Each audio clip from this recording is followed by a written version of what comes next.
Assalamualaikum warahmatullahi wabarakatuh. Perkenalkan, kami dari kelompok 3 yang beranggotakan saya, Despi Mariulpa. Saya Anita Humaida Kulsum. Nama saya Adi Bagas Prasetyo. Nama saya Nabila Rifasa Fitri. Di sini kami akan memaparkan materi mengenai hakikat ilmu dan pengetahuan dalam perspektif filsafat pendidikan Islam, dengan tujuan untuk memenuhi tugas UTS mata kuliah Filsafat Pendidikan Islam dengan dosen pengampu Ibu Uswatun Hasanah MPDI. Yang pertama kita mulai dengan definisi. Baiklah, yang pertama adalah definisi ilmu pengetahuan menurut filsafat pendidikan Islam. Ilmu adalah pengetahuan yang bersumber dari wahyu ilahi untuk memahami alam semesta dan menjadi khalifah di bumi. Sedangkan pengetahuan adalah hasil proses pembelajaran yang memanfaatkan potensi manusia, antara lain indera, akal, hati nurani, untuk memahami ciptaan Allah dan makna kehidupan. Nah, selanjutnya ada sumber-sumber ilmu dan pengetahuan dalam Islam. Yang pertama ada Al-Quran. Al-Quran adalah sumber utama ilmu pengetahuan dalam Islam yang merupakan wahyu langsung dari Allah Subhanahu wa Ta'ala kepada Nabi Muhammad SAW. Al-Quran berisi petunjuk hidup dan panduan yang lengkap bagi umat manusia dalam berbagai aspek kehidupan, termasuk etika, sosial, dan spiritual. Sebagai wahyu ilahi, Al-Quran memiliki nilai kebenaran mutlak dan menjadi pedoman utama dalam mencari ilmu pengetahuan yang bermanfaat. Yang kedua ada sunnah. Sunnah adalah contoh dan petunjuk yang diberikan oleh Nabi Muhammad SAW dalam menjalani kehidupan sehari-hari. Sunnah meliputi perkataan, perbuatan, dan persetujuan Nabi yang menjadi landasan dalam memahami dan menerapkan ajaran Islam dengan benar. Dengan mengikuti sunnah, umat Islam dapat mengambil hikmah dan petunjuk untuk mendapatkan ilmu serta pedoman hidup yang sesuai dengan tuntutan Rasulullah. Yang ketiga ada akal. Akal adalah kemampuan manusia untuk berpikir kritis dan reflektif yang dianugerahkan oleh Allah. Islam mengajarkan pentingnya menggunakan akal untuk memahami ayat-ayat Tuhan, baik yang tersirat maupun yang tersurat. Yang tersirat itu contohnya seperti memahami alam semesta. Lalu yang tersurat itu seperti kita memahami ayat dalam Al-Quran.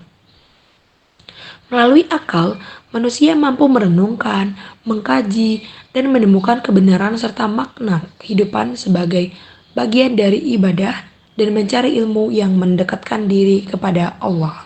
Yang keempat ada indera. Indera adalah sarana bagi manusia untuk mengamati dan mempelajari alam semesta yang merupakan ciptaan Allah Subhanahu wa Ta'ala. Islam mengajarkan bahwa segala sesuatu di alam semesta adalah tanda-tanda kekuasaan dan kebesaran Allah.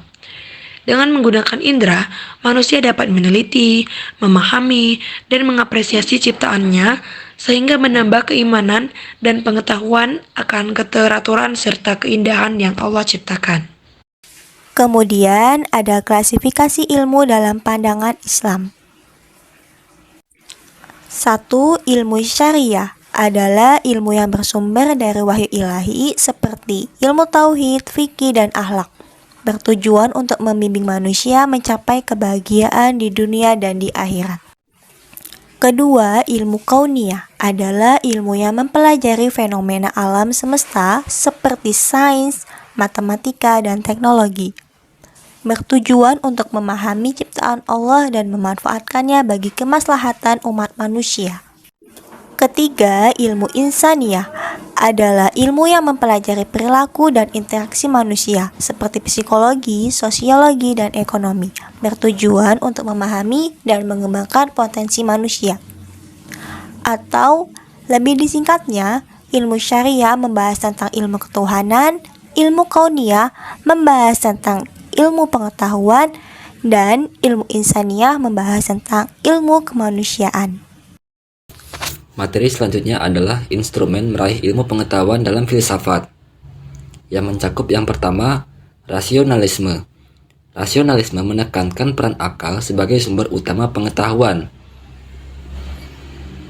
Pengetahuan diperoleh melalui akal dan logika, dengan prinsip bahwa kebenaran dapat ditemukan melalui penalaran logis dan dedukasi.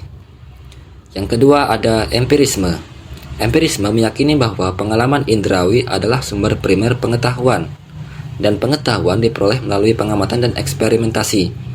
Empirisme di sini berfokus pada pengalaman dan observasi sebagai sumber utama pengetahuan, sehingga menolak klaim yang tidak dapat dibuktikan melalui pengalaman secara langsung.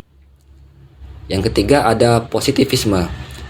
Positivisme mengklaim bahwa hanya pengetahuan yang dapat diverifikasi melalui metode ilmiah yang sah dan mengabaikan spekulasi metafisik.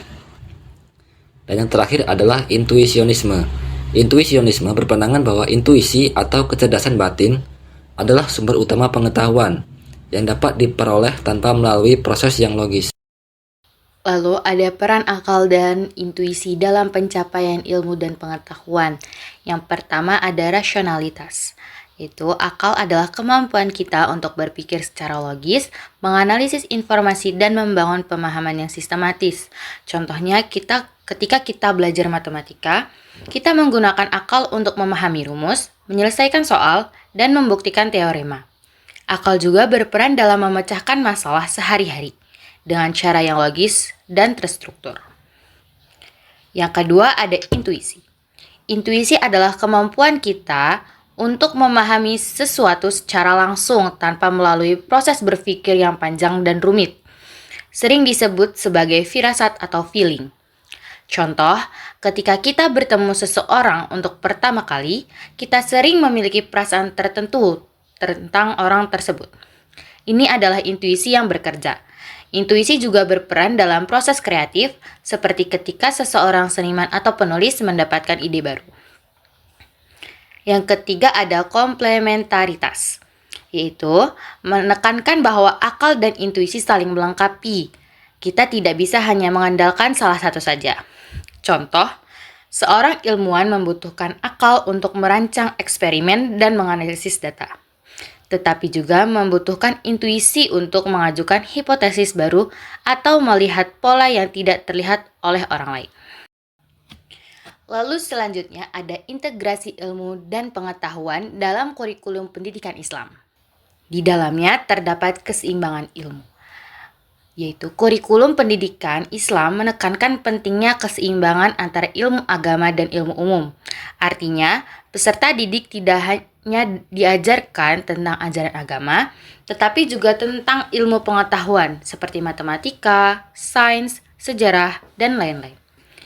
Tujuannya adalah agar peserta didik memiliki pandangan yang seimbang dan mampu mengaplikasikan ilmu agama dalam kehidupan sehari-hari. Yang kedua ada hierarki keilmuan, yaitu ilmu pengetahuan yang diajarkan dalam kurikulum pendidikan Islam memiliki tingkatan kepentingan yang berbeda-beda. Ilmu agama dianggap sebagai fondasi utama, sedangkan ilmu-ilmu lainnya mendukung pemahaman agama tersebut. Dengan demikian, peserta didik dapat membangun pengetahuan yang terstruktur dan berjenjang. Lalu ada integrasi nilai-nilai. Seluruh cabang ilmu yang diajarkan dalam kurikulum pendidikan Islam diintegrasikan dengan nilai-nilai spiritual, akhlak, dan kemanusiaan yang bersumber dari ajaran Islam. Artinya, peserta didik tidak hanya belajar tentang fakta-fakta, tetapi juga tentang nilai-nilai yang terkandung di dalamnya. Tujuannya adalah untuk membentuk karakter peserta didik yang beriman, bertakwa, dan berakhlak mulia. Lalu selanjutnya ada kontekstualisasi, yaitu kurikulum pendidikan Islam dirancang dengan mempertimbangkan konteks zaman dan tantangan yang dihadapi oleh peserta didik. Materi pelajaran disesuaikan dengan perkembangan